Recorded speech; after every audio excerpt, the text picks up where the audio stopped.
देशभरातून सर्वच मान्यवरांनी आजच्या दिवसानिमित्त आपले शुभ संदेश पाठवले। देशाचे पंतप्रधान नरेंद्र मोदी यांनी बाळासाहेबांबरोबरचा फोटो, स्वतःचा फोटो ट्विट करून बाळासाहेब हे कसे आपले मार्गदर्शक होते, आम्ही त्यांच्यापासून कशी प्रेरणा घेतली, आम्हाला त्यांच्यापासून कशी ऊर्जा मिळाली, त्याने देशाला, महाराष्ट्राला कशी दिशा दाखवली, अशा प्रकारची भूमिका शिवसेना प्रमुखांना आदरांजली वाहताना त्यांनी पाठवली। त्याच मोदींनी, त्याच बाळासाहेबांची शिवसेना तोडली फोडली आणि शिवसेना प्रमुख पदावर एकनाथ शिंदे नावाच्या व्यक्तीला बसवलं। आता मोदी एकनाथ शिंदेकडून ऊर्जा, प्रेरणा, मार्गदर्शन घेतात का, असा लोकांच्या मनात एक प्रश्न आहे। बाळासाहेबांना श्रद्धांजली वाहताना किंवा आदरांजली वाहता ते व्हायलाच पाहिजे।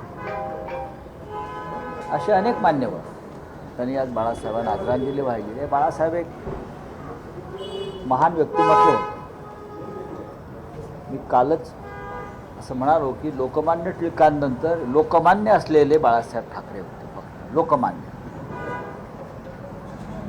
आज संध्याकाळी शिवसेनेतर्फे शिवसेना प्रमुखांच्या वाढदिवसाचा म्हणजे जन्मशताब्दी वर्षाचा एक सोहळा षण्मुखानंद हॉलला होता। शिवसेना पक्षप्रमुख उद्धव ठाकरे यांच्याबरोबरीनं राज ठाकरे, महाराष्ट्र नवनिर्माण सेनेचे अध्यक्ष, हे सुद्धा उपस्थित राहणार आहे। बाळासाहेबांनी महाराष्ट्राला आणि देशाला एक फार मोठा विचार दिला, तो म्हणजे भक्कम एकजुटीचा।